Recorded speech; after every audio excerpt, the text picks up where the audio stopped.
दोस्तों ट्रेन में अपनी जिंदगी में आप एक ना एक बार तो बैठे ही होंगे। अगर नहीं भी बैठे होंगे तो फिल्मों और मोबाइल में ट्रेन देखी तो आपने जरूर होगी। लोहे की पटरियों पर एक विशालकाय इंजन, लोहे के पहियों से अपने साथ कई डिब्बों में बैठे हजारों लोगों को लेकर चलते हैं। इन्हें देखते हुए कभी ना कभी तो आपके दिमाग में यह ख्याल आया होगा कि आखिर ये बनते कैसे हैं? इतनी बड़ी ट्रेन, पटरियां और पहिए कैसे बनाए जाते हैं? आज हम आपको सब दिखाने वाले हैं इस वीडियो में। तो चलिए शुरू करते हैं। डिब्बे। दोस्तों शुरुआत करते हैं उस चीज से जिसमें बैठकर आप ट्रेन में सफर करते हैं, यानी कि ट्रेन के डिब्बे।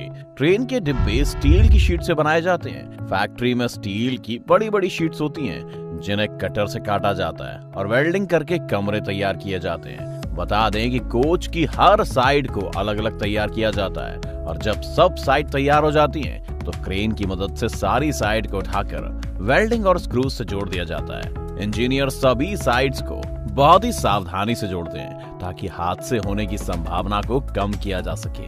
अब शीट को जोड़कर जो डिब्बा बनता है उसे फिर पेंट होने के लिए भेज दिया जाता है। फिर डब्बे के नीचे के हिस्से को तैयार किया जाता है। इस निचले हिस्से में शॉकर और ब्रेक जैसी चीजें लगी होती हैं। इसके बाद एक्सल वाली जगह में पहिए लगाए जाते हैं और पहिए लगने के बाद क्रेन से इसे सीधा किया जाता है और फिर पेंट होने के बाद इन्हें कोच के नीचे फिट कर दिया जाता है। अब काम स्टार्ट होता है इंटीरियर डिजाइनिंग का।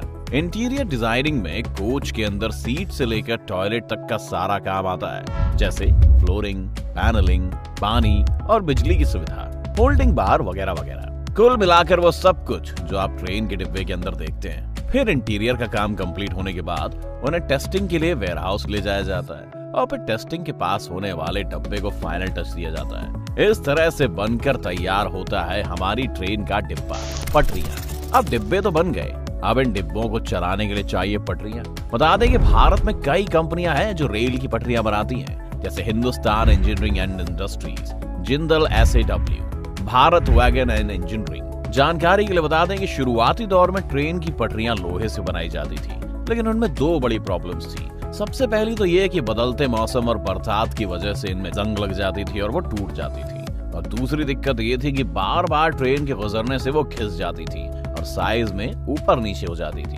जिससे ट्रेन के फिसलने और हादसा होने का डर रहता था। इसलिए अब रेल की पटरियों को स्टील अलॉय से बनाया जाता है, जो कि लोहा और कार्बन सिलिकॉन मिश्रित स्टील होता है, जिसको 880 ग्रेड भी कहते हैं। पटरियों को बनाने के लिए अलग अलग फैक्ट्रियों में अलग अलग तरीके होते हैं। कुछ कंपनी ऐसी होती हैं जो अलॉय को बाहर से खरीदती हैं, तो वहीं कुछ कंपनी ऐसी भी होती हैं जो रिसाइकल स्टील का यूज करती हैं। हम रिसाइकल वाले स्टील की बात करेंगे दोस्तों। यहाँ स्क्रैप के स्टील को इलेक्ट्रोमैग्नेट की मदद से कंटेनर में लोड किया जाता है। फिर इस कंटेनर को ट्रक से दूसरे वेयरहाउस में ले जाया जाता है, जहाँ क्रेन की मदद से इस कंटेनर को एक बड़े हीटर यानी भट्टी में डाल दिया जाता है, जहाँ इलेक्ट्रिक करंट से तमाम स्क्रैप स्टील को 1600 डिग्री सेंटीग्रेड पर हीट किया जाता है, जिससे वो स्क्रैप लोहे के लावा के फॉर्म में हो जाता है। अब इस लावे को एक कंटेनर में डाला जाता है और फिर कंटेनर से एक ट्यूब की मदद से रेक्टेंगुलर सांचे में डाल दिया जाता है, जिसे ब्लूम कहा जाता है, और इस तरह ये स्क्रैप ब्लूम में बदल जाता है। लेकिन हमें ब्लूम थोड़ी ना चाहिए, हमें तो चाहिए रेलवे ट्रैक।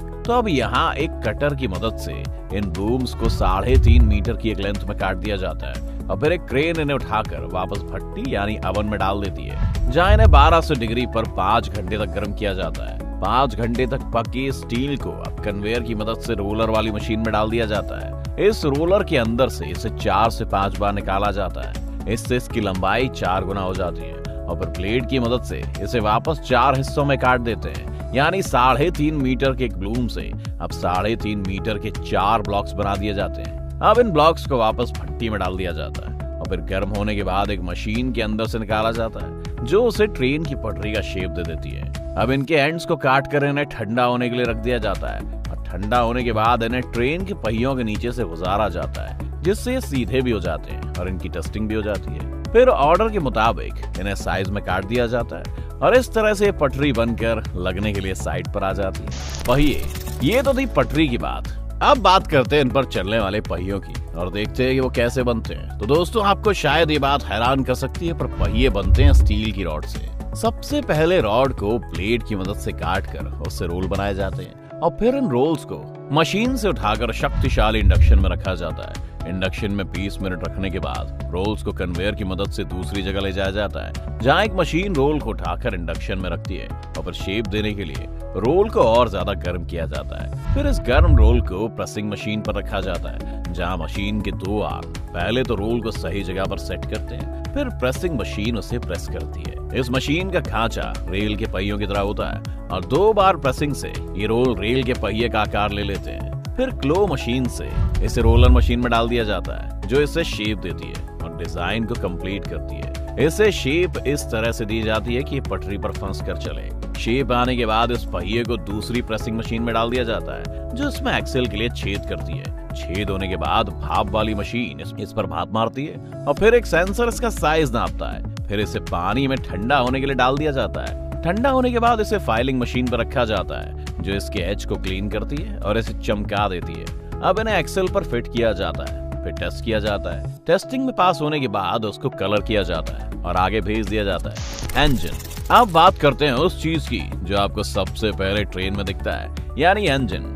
बता दें कि ट्रेन के इंजन को लोकोमोटिव कहते हैं। ये बहुत ताकतवर मशीनरी होती है क्योंकि इसे ट्रेन की कई बोगी खींचनी होती हैं। भारत में कई कंपनी हैं जो भारतीय रेल के लिए इंजन बनाने का काम करती हैं, जिसमें सबसे पहली है भारत हैवी इलेक्ट्रिकल्स लिमिटेड यानी BHEL या भेल, जो कि भारत में सार्वजनिक क्षेत्र की इंजीनियरिंग और विनिर्माण क्षेत्र की सबसे बड़ी कंपनी है। कंपनी ने भारतीय रेलवे को हजारों इलेक्ट्रिक इंजनों, D locomotives, electric multiple unit और ट्रैक रखरखाव मशीनों की आपूर्ति की है।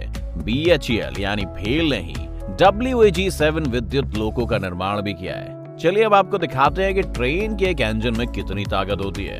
आपको सुनकर हैरानी होगी दोस्तों, लेकिन ट्रेन के इंजन में 16 सिलेंडर का इस्तेमाल किया जा रहा है। इनमें से एक सिलेंडर की क्षमता 10,941 सीसी की होती है, जिसका मतलब ये हुआ कि एक ट्रेन के इंजन की कुल क्षमता करीब 1.75 लाख सीसी की होती है। यानी अगर आप इसे होंडा सिटी कार के इंजन से कंपेयर करें तो करीब 116 कारों के बराबर अकेले एक इंजन की ताकत होती है, क्योंकि होंडा सिटी का इंजन 1498 सीसी का होता है। अब आप समझ गए होंगे कि ये कितना ताकतवर है। तो अब आपके सारे सवालों के जवाब आपको मिल गए होंगे। अगर अभी भी आपका कोई सवाल बाकी रह गया हो तो हमें कमेंट करके जरूर बताइए। अगर ये वीडियो आपको पसंद आई हो तो इसे लाइक और शेयर कर दो। अगर आप इस चैनल